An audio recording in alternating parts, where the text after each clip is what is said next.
Magandang umaga muli mga kapatid. Tayo po yung dumako na sa ating next mensahe po sa umaga po ito. Ito po ay patungkol sa great decision, ang mga mahalagang mga desisyon na dapat natin gawin. Yun po sa Joshua, chapter 24, verse 15. Ito po ay panahon na si Joshua ay malapit na siyang mamatay. Sa po ay naging kapalit ni Moises. Si Moises di siya nakapasok sa lupay ng Canaan na nagkasala siya. Ano po? Kaya ang pumalit sa kanya ay si Joshua. Ito po sa talata. Ngayon kung ayaw ninyong maglingkod sa Panginoon, ay piliin ninyo sa araw na ito kung sino ang inyong paglilingkuran. Kung ang mga Diyos na pinaglilingkuran na inyong mga ninuno sa kabila ng ilog, o ang mga Diyos na mga Moreo na ang lupain nila inyong tinitirhan, ngunit sa ganang akin at sa aking sangbahayan, kami maglilingkod sa Panginoon. So yun po yung desisyon ni Joshua nung malapit na siyang mamatay. Sabi niya sa kanya mga taga-Israelita, kung sino yung paglilingkuran kanya, ay maglingkod sa Panginoon, bahala kayo. Pero sa akin, sa aking pamilya kanya, ang Panginoon ang aming paglilingkuran. So yan ang desisyon ni Joshua sa kanyang sarili at sa kanyang pamilya. So, ang isang desisyon po ay isang turning point in life. Ito po ay isang bagay na magdi-define sa buhay mo. It points to the direction that one intends to go. Saan ka gusto pumunta? Saan ka gustong ilagay ang buhay mo? Yan ang desisyon. Lalo pa kay nasa kabataan, di ba, sa pag-aaral, ano ang magiging kurso mo? Like, kung ano magiging kurso mo, yan ang direction na magiging buhay mo, etc., etc. Usually, ang desisyon po ay tinatawag ng crossroad, ganyan. Pag yan ang pinili mo, yung sinasabi natin kanina, you will lose yung opportunity sa kabila.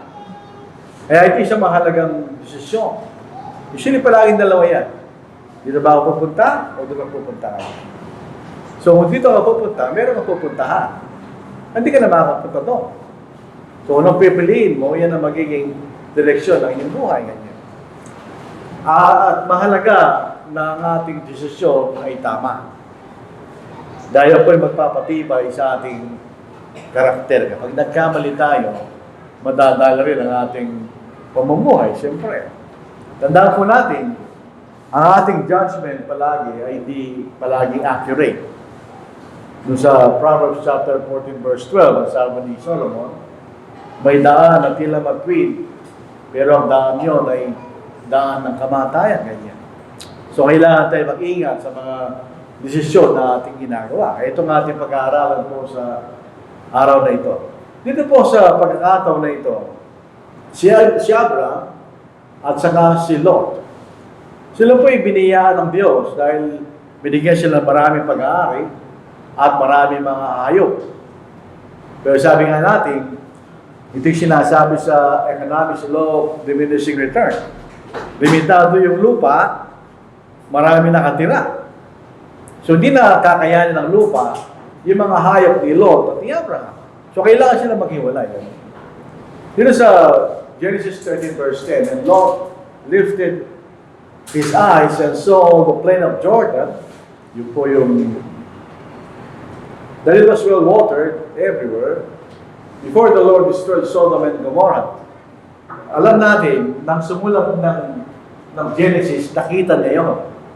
Kasi sabi niya, before the Lord destroyed Sodom and Gomorrah, like the garden of the Lord, like the land of Egypt, as you go towards Zoar. Hindi yung problema doon. From economic point of view, tama yung decision ni Lot. Kasi ang pinag-uusapan rito ay mga hayop.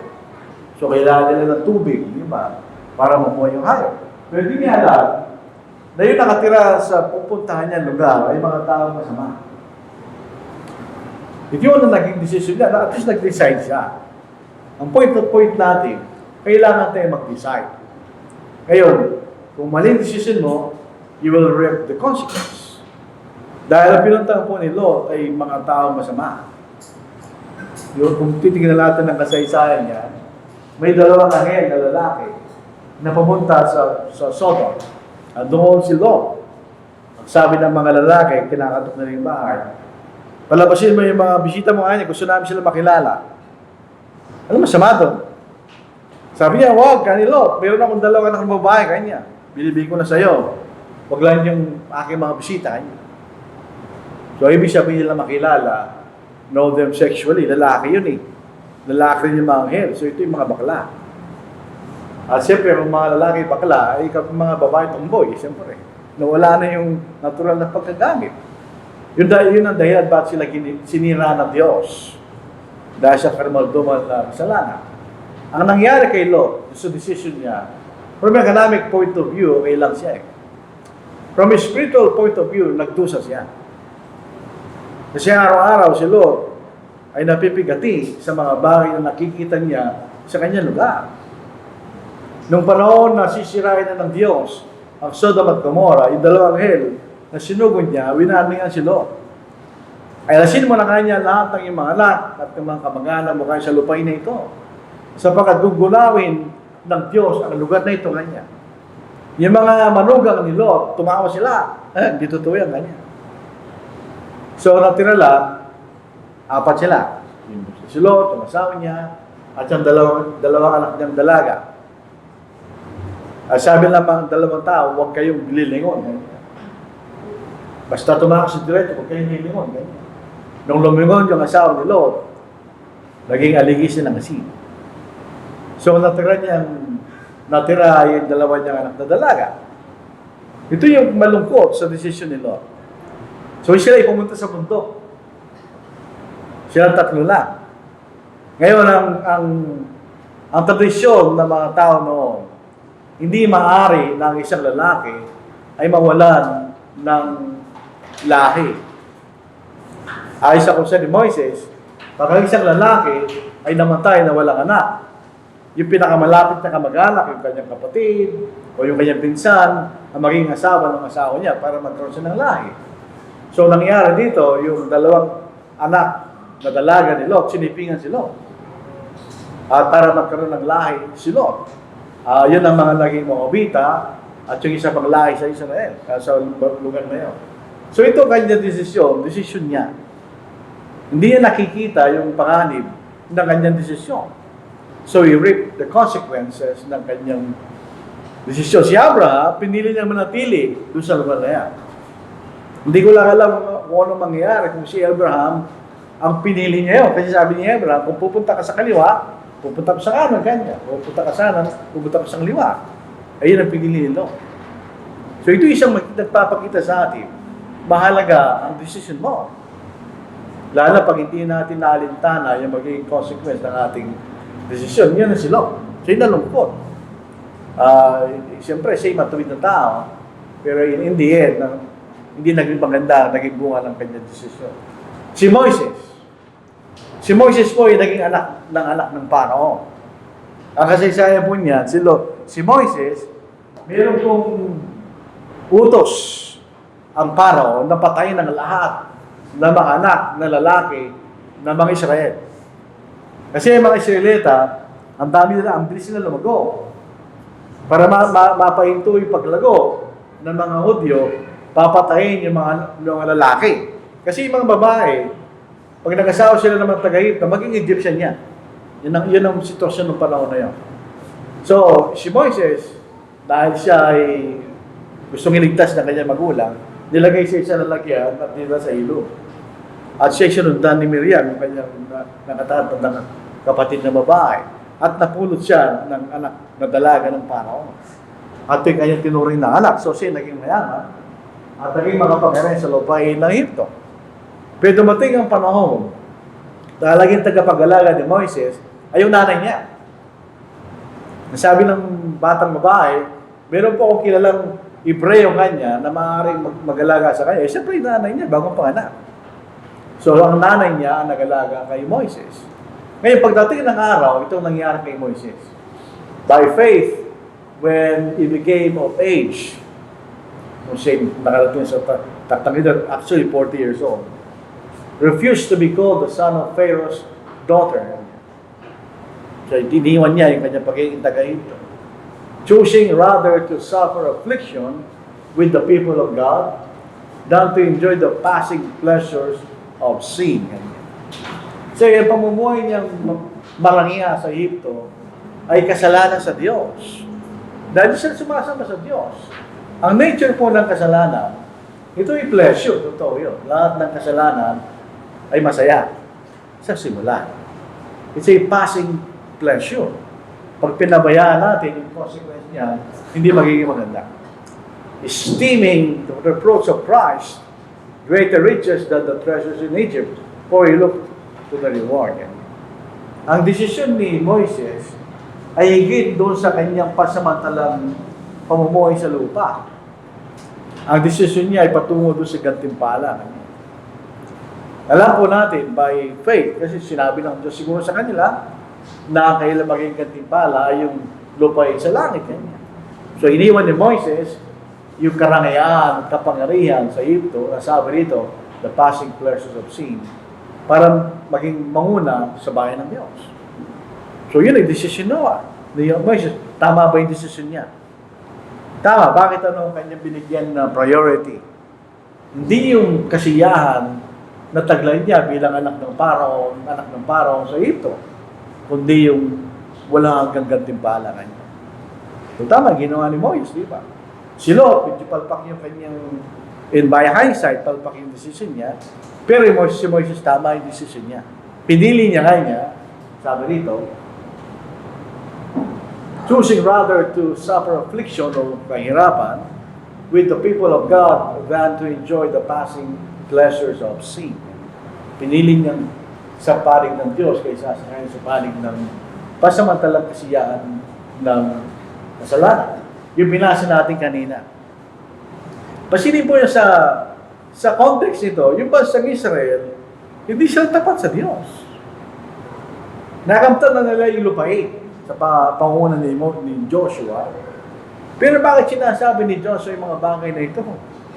Sabi niya, if it seems evil to you to serve the Lord, kung tayo pa'y magbabasa ng malalim dyan, ang Panginoon ang naging dahilan, bakit nakuha nila yung lupain?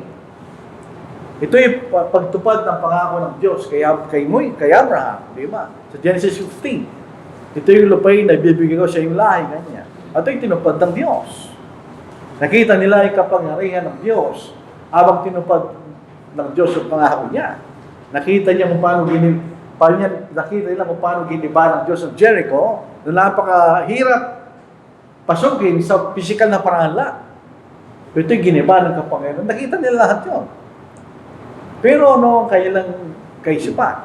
Sabi ni Joshua, if it seems evil to you to serve the Lord, choose for yourselves this day whom you will serve. Kanya.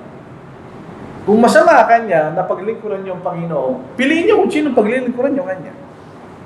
Whether the gods which your father served that were on the other side of the river, kanya, sa Egypto, or the gods of the Amorites, in whose land you dwell, o yung mga sinasamba ng mga tao sa kung saan kayo nakatira ngayon, kanya. But as for me and my house, will serve the Lord. So, decision ni Joshua, paglilingkuran namin ang Panginoon. Alam niyo, si Joshua, meron siya kaibigan, ang pangalan si Caleb, o Caleb, kung anong pronunciation niya. Sa aklat po ng Numbers, sinugo lang ni Moises ang 12 spies para titikan nila yung lupain, para pasukin na nila. Ang sabi ng 10 spies, hindi natin kaya pasukin kanya, palaki nila, para tayo magkatipakalok sa kailang matangan niya. Lalo, pagkapangyarihan siya, hindi natin kaya kanya. Ang sabi ni Joshua at ni Caleb, di kaya natin pasukin kanya. Alam niyo, ang mga tao, palagi pumipili sa mali. Yung majority, naniwala sa 10. Hindi kanya, sinisinala si Moises, dinala mo ka ba rito kanya? Para pumasok tayo sa lupin, para mamatay tayo kanya. Huwag tayo papasok. Hindi sila magpasok. Nagalit ang Diyos, sabi ng Diyos. Yung mga tao 20 years and above, mamamatay kayo sa ilang, hindi kayo makakapasok kanya. Yung 20 years and below, sila yung papasok doon, kanya. Yun ang dahilan bakit 40 years silang umiikot sa lupain ng Sinai dahil gusto na mamatay muna sila. Yung namatay na yung mga matigas ang ulo, pumasok na yung mga natira sa lupain ng Canaan. So ito yung sinasabi ni Joshua kanya. Pumasok siya sa lupain ng Canaan. But as for me and my house, we will serve the Lord. And dahil itong dalawang itong binanggit niya, the gods, Diyos, gods, hindi mga Diyos yan. Wala silang kapangyarihan. But as for me and my house, we will serve the Lord.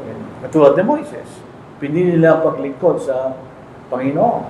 Si Ruth, mga kapatid, kaya lang siya sa Biblia, dahil sa ating Panginoon. Kung babasahin yung salinlahi niya, binabagit si Ruth. Sinasabi lang ng Diyos, totoo si Ruth kanya. Sino si Ruth? Si Ruth ay hindi po Israelita. Siya isang Moabita, yung Moabites. Yun ang lahi ng panganay ni Lot, na sipingin niya sa Lot. Ang lupain ng Moab. Si Ruth ay Moabita, kanya hindi siya Israelita. Si Naomi, yun ang kanyang biyenang babae, at ang asawa niya, sila ay pumunta sa Moab. Siguro para maghanap buhay. Sinamay-palad sila doon, namatay yung asawa niya. At yung kanyang dalawang manugang, namatay din dalawang anak niya. So natira kay Naomi, kanyang malugang na babae. So si Naomi, dahil di siya taga Moab, babalik siya sa Israel. At sabi niya sa dalawa niya manugang, bumalik tayo kanya. At makasama na kayo kanya. Tingnan natin sa Ruth. And she said, look, your sister-in-law has gone back. Siya yun. To her people and to her gods. Ganyan. Return after your sister-in-law. Sabi ni Naomi. Ito si Naomi, ito si Ruth. But Ruth said, entreat me not to leave you. Ganyan. Pabayaan mo na huwag kitang iwan. Ganyan. Or to turn back from following after you. Ganyan. For wherever you go, I will go. And wherever you lodge, I will lodge. And your people shall be my people, and your God my God. Ganyan.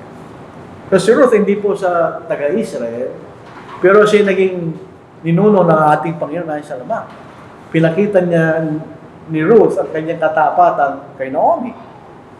At yun, tama ang kanyang desisyon. Bakit? Sapagkat si Naomi ay tapat sa Diyos. Yung mga taga-Moabita, meron sila mga Diyos-Diyosan. Hindi siya sumasamba sa mga satunin ng Diyos, kundi sa kanyang mga Diyos-Diyosan. Hindi gusto ni Ruth yun. Siguro sina-impluensyahan ng kanyang biyenan na sumasamba sa tunay ng Diyos. Kanya. Your people shall be my people and your God my God. Pagbalik nila sa Israel, siya naging asawa ni Boaz na lolo ni David. So kaya nga po si Ruth ay nakalagay sa Biblia sapagkat siya'y kasama sa ninuno ng ating Panginoon. Hindi lahat ng ninuno ng Panginoon mga Israelita. Si Naomi, hindi. Sa isang Moabita, pero naging bahagi ng ninuno ng ating Panginoon. Ngayon, yung kabila naman, si Orpah, hindi siya pumunta. Siya umalis. And they lifted up their voices and wept again, and Orpah kissed her mother-in-law, but Ruth clung to her. Ito si Orpah, umalis siya. Kasi ito yung natural na desisyon dahil di siya taga-Israel. So siya umalis. Tama mo yung desisyon niya. From natural point of view, siyempre, hindi siya taga-Israel. Pero from spiritual point of view, nagkamali siya. Bakit? Dahil nagpatuloy siya sa pagsamba sa mga Diyos-Diyosan. Si Ruth hindi. Siya naging isang Israelita, although siya isang Moabita, at siya sumamba sa Diyos. Anong pagkakaiba ng dalawa? Malaki. Dahil si Orpah, hindi siya naligtas. Dahil siya nagpatuloy sa pagsamba sa mga Diyos-Diyosan sa kailang lupain. Si Ruth, hindi lamang siya ay naligtas, siya natala sa kasaysayan na kasama sa ninuno ng ating Panginoon. Yung prodigal son. Hindi lahat ng nagkakasala ay walang pag-asa. Si prodigal son, nagkasala talaga siya. Kuminsan, kung nag-iisip po tayo, kuminsan pa nagkasala tayo, hindi tayo nagkamali. We made the wrong choice. Kasi kung nagpapaliso tayo, nagkamali lang ako, hindi ka nagkamali, you made the wrong choice. Si prodigal son, he made the wrong choice. Kinuha niya yung kanyang pagmamanahin kahit buhay pa yung tatay niya at nalustay niya sa walang kwentang pamumuhay. Handa sa bunod naman din sa panahon na nahihirapan na siya. So nag-isip siya, babalik ako sa aking ama kanya. Sasabihin ko, hindi na ako napatawad kanya maging anak kanya. Dito sa Luke chapter 15 verse 18, I will arise and go to my father and will say to him, Father, I have sinned against heaven and before you. Kung babalik tayo kay Joseph, ganun din sinabi niya eh. Nung yung kanyang asawa ng kanyang Panginoon ay gustong sipingan siya, hindi ko magagawa yan, ganyan. Ako'y magkakasala sa langit at sa aking Panginoon, ganyan. Ganun din ang sabi nito ng prodigal son, ganyan. I have sinned against heaven. So alam niya, yung ginawa niya ay talo sa kalooban ng Diyos. And before you, I am no longer worthy to be called your son. Make me like one of your hired servants. Minsan ang tunay na pagsisisi na kailangan ng pagpapakumbaba. Natanggapin mo na kayo nagkasala at hindi ka nakarapat-dapat sa dati mong kalangay. Kasi nilustay mo. Yun ang desisyon ng prodigal son. So, tama ba yung desisyon niya? Oo. Pinakita niya ang nature ng tunay na pagsisisi kanya. Tinanggap ko, I made the wrong choice, kanya. Ngayon, nakikita ko nga maling choice. Kaya babalik ko siya, ako yung magiging ng tawad, kanya. Ito po ay sa pagitan ng ama at ng kanyang anak. Pero actually, ito ang Diyos at tayo. Pagka tayo po inaligaw sa maling choices na ginagawa sa buhay natin, meron pa rin tayo pag-asa kanya. Babalik tayo sa Diyos at tayo kanyang tatanggapin. So, tama yung desisyon ng prodigal son. Dapat tayo, ganun din ang desisyon natin pag nagkakaroon tayo ng maling pagpili sa mga bagay nating ginagawa at nagkakasala tayo, kailangan tayong bumalik. So, ito yung mga desisyon. So, ginawa nila yan. With firmness, yung mga desisyon. Paano kung hindi? May pagkakataon na ayaw mong magdesisyon. Ito yung tinatawag indecision. Ganyan. Hindi mo alam kung anong pipiliin mo. At kaya kay walang desisyon. Hindi mo pinili tamang desisyon, kaya indecision kanya. Tingnan mo si Lot. This is Genesis 19 verse 26, but his wife looked back behind him and she became a pillar of salt. Sa iyong point of view, hindi natin siya masisisi. Iiwanan niya yung mga manak niya doon sa Sodom. Tandaan natin, mayroon naman maluga si Lot. So may mga anak na babae si Lot at nasama niya na naiwan doon. Naiwan din ng kayamanan nila.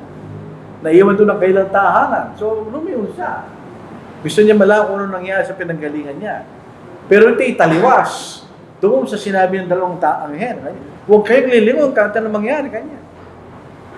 At nung siya lumingon, siya naging pillar of salt. But later on, sa pangalan ng Panginoon, sinasabi niya yun.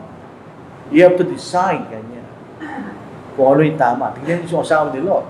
Remember Lot's wife, kanya. Indecisive. Hindi siya sold doon sa sinasabi ng Diyos. Kaya, yun, naging consequence niya. Siya ay naging aligi ng asin niya. Siyang bansang Israel, ganoon din. Sa panahon ni Elijah, ang sabi niya sa bansang Israel, and Elijah came to all the people and said, how long will you falter between two opinions? Kanya. Kailan kayo kanyang papalit-palit na yung isip? Bakit hindi kayo magdesisyon, sabi ni Elijah? If the Lord is God, follow Him. Kanya. But if Baal o Baal, follow Him. Kung anong sinong dapat yung desisyonan, kanya, yun ang gawin nyo. Pero sila nagbabalik-balik. Sasamba sa Diyos, sasamba kay Baal, sasamba sa Diyos, sasamba kay Baal. Ganyan.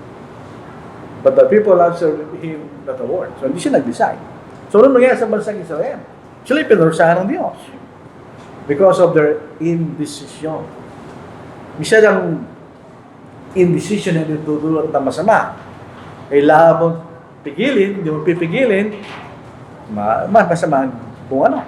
Katulad po dito sa nangyari sa bansang Israel, yung mayamang rich young ruler, maganda yung kanyang iniisip. Gusto niyang makapasok sa kaharian ng Diyos. Sabi natin. Now, a certain ruler asked him, saying, "Good teacher, what shall I do to inherit eternal life?" So Jesus said to him, "Why do you call me good? No one is good but one, that is God." By necessary inference, ako'y Diyos, sabi ng Panginoon. So, at tuloy po natin. You know the commandments, do not commit adultery. Lagi na una sa lahat ng listahan ng kasalanan. Do not murder, do not steal, do not bear false witness, honor your father and your mother. And he said, all these things I have kept from my youth. Maaaring totoo yun. So when Jesus heard these things, he said to him, you still lack one thing. Sell all that you have and distribute to the poor, and you will have treasure in heaven, and come and follow me. So yun ang sinabi ng Panginoon. So okay, sabi niya, kung ginagawa mo na yan, very good, kanya. Pero kulang ka pa ng isa, kanya. Ipagbili mo lahat ng pag-aari mo, mahagi mo sa mga mahirap, at ikay magkakaroon ng kayamanan sa langit, at sumama ka sa akin, kanya. Walang desisyon yung ruler. He was indecisive sa pagsunod sa Panginoon. Sabi rito, but when he heard this, he became very sorrowful, for he was very rich. So, anong mahal niya? Hindi yung mahal ang Diyos, ang mahal niya kanyang kayamanan. Tandaan po natin mga kapatid, kung sino ang ating sinusunod, yun ang mahal mo. Kung sinusunod mo yung kayamanan, yan ang mahal mo, hindi ang Diyos. Sabi nga po ng Panginoon sa Matthew chapter 6, you cannot serve God and wealth, ganyan, sa ibang salin. Yung mas literal, you cannot serve God and mammon, ganyan, nang ibig sabihin ay wealth. So dito, mayaman siya, sabi niya, pagbili mong kayaman, maglingkod sa akin. He became very sorrowful, ganyan. Before he was very rich. Indecisive. Kung decisive siya, katulad kahit, alam niya, mas maganda yung you made the decision at nagkamali ka. You made the wrong choice. Kaysa sa hindi ka nagawa ng desisyon. Yun ba? So ito, hindi siya gumawa. So siya napahamak.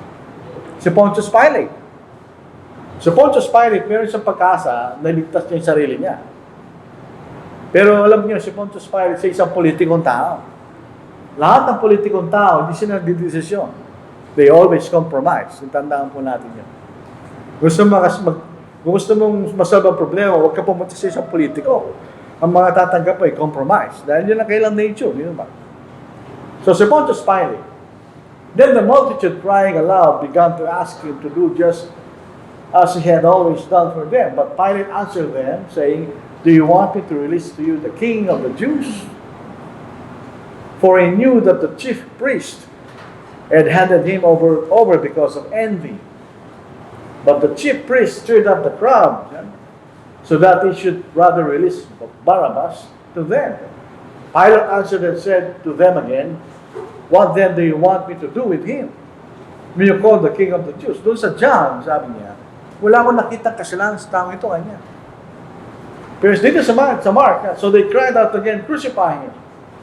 Then Pilate said to them, what evil has he done? But they cried out the more, crucify him.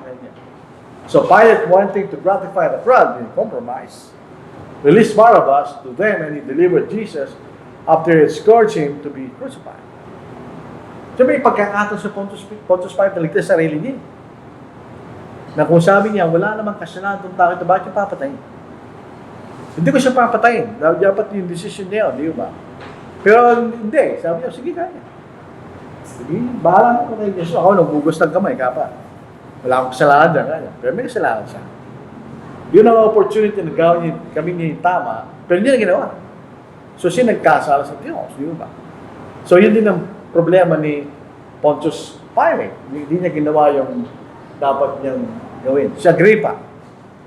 Naralan ni Apostle Paul. Pasinin natin, si Apostle Paul, siya ay dadala sa Rome at ibabilanggo dahil sa kasalanan ng binintang sa kanya ng mga Hudyo. Pero siyang pinaralan niya si Agrippa. Meron pagkakataon si Agrippa na maging Kristiyano, maligtas. Sabi ni Agrippa, then Agrippa said to Paul, you almost persuade me to become a Christian. You almost. So hindi siya decisive, di ba? You almost. persuade me to become a Christian. Ganyan.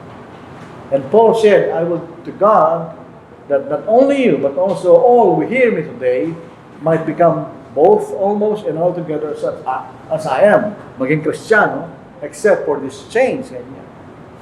Tingnan yung pagkakataon na malapit na malayo. Ganyan. Nasa kama ka na, pupunta ka pa sa saing. Ito yung pagkakataon nakuha na niya, pero hindi nakuha. Dahil sa kawalan ng desisyon na manindigan kung ano yung totoo kanya. You almost persuade me to become a Christian. Alam niyo, pag sinabi niya yung almost, actually persuaded siya. Ano niya sasabihin niya kung hindi siya naniwala? Kaya lang, wala siyang desisyon, wala siyang decisiveness na follow up at panindigan niya yung kanyang napakinggan. Yun siya kripa. So, bilang konklusyon, man must decide for himself.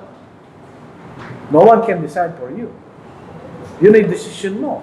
Dahil meron tayong power of choice. Tandaan po natin, hindi tayo ginawa ng Diyos na walang kakaya pumili. Lahat ng ginagawa natin is our choice. Tandaan natin, every choice is its consequence or consequences. Kaya mahalaga na piliin natin yung tamang choice. God will not make a decision for you. Tulad ng kapatid na nakausap namin na may kasamang asawa na hindi na dapat maging asawa, ang sagot niya sa amin, binigay na po namin sa Diyos ang aming kalagayan. Sabi ko sa kanya, hindi magdedesisyon just para sa iyo. You have to make your own decision. Nagalit siya sa akin. Kailangan gumawa. Hindi gagawin ng Diyos yan para sa iyo. Ginawa na ng Diyos yung ginawa niya. Sinabi na ng Diyos kung anong ating gagawin. So you have to make your own decision. God will not make that for you. Christ will not decide either. Sinabi na ng Panginoon kung anong ating gagawin. The Holy Spirit, hindi rin. Dahil siya nagpahayag ng mga bagay na ating gagawin. Yung mga yan, hindi rin. So tayo magde-decide. You have to make our decision para sa ating sarili. Ang mahal sa buhay natin, hindi pwedeng mag-decide para sa atin. Di ba, may naliligaw sa'yo, we cannot make decision for you. You have to make your own decision. Pero pwede lang kayo mag-advise, pero in the final analysis, ikaw mag-decide. Only us can make our decision. Walang pwedeng gawa para sa atin yan. Kung naman ang ating dapat desisyonan, we have to make it. We have to make the right decision. So, ang tanong sa mga bagay na dapat natin desisyonan, ano yung decision mo? Susunod ba tayo kay Moises na kina Joshua na sumunod sila sa Diyos? O susunod tayo sa ating sariling kalooban? Tandaan natin, pero consequence yun. Kuminsan, sa paggawa natin desisyon, mahirap gawin. Hindi mo kayang gawin dahil mahirap gawin. Kailangan mong pangmaba para tanggapin mo yung desisyon na yun. Kailangan mong gawin. Pag hindi natin ginawa, that's opportunity lost. Pag namatay tayo, wala na. Hindi ka na gano'n. Pagdating ng Panginoon, it's too late to make the decision. Kaya sabi ng Biblia, kung di pa tayo Kristiyano, you have to make the decision now. Kung tayo pa Kristiyano na mayroong mga maling pagpipili sa buhay, you have to repent now. Before it's too late. Dahil pagdating ng panahon, lalabas naman yan. Lalabas ang lahat ng mga bagay na ating ginawa, hindi natin maililim sa Diyos yun. So, 2 Corinthians chapter 6, verse 1. Yamang gumagawa kaming kasama niya, nananawagan din kami sa inyo na huwag ninyong tanggapin ang biyaya ng Diyos na walang kapuluhan. Sapagkat sinasabi niya, sa panahong kanais-nais ay pinakinggan kita at tinulong kita sa araw ng kaligtasan. Ano sabi niya? Ngayon, ng panahong kanais-nais, ngayon ang araw ng kaligtasan. Bakit? Bukas hindi natin alam, may bukas pa. At least now, sa atin yan. Mamaya, hindi na sa atin yan. Yung bukas, hindi na sa atin yan. Ang hawak lang natin ngayon. So, tanong natin, what is our decision now? Kung meron man tayo dapat desisyonan sa ating buhay. Kung lang pumipili tayo ng asawa, kung gusto natin maligtas, pumipili tayo ng trabaho, pipili tayo lang kung tayo titira, you have to make the decision. Kung gusto natin maging tapat, manatili sa katapatan, o hindi. We have to make the decision. So ito po ang ating mensahe sa bago pong ito. Maraming salamat po sa inyong pakikinig. Bibigay muli natin kay Brother Matthew Pangula po sa pagpapakapit. Maraming salamat mga kapatid.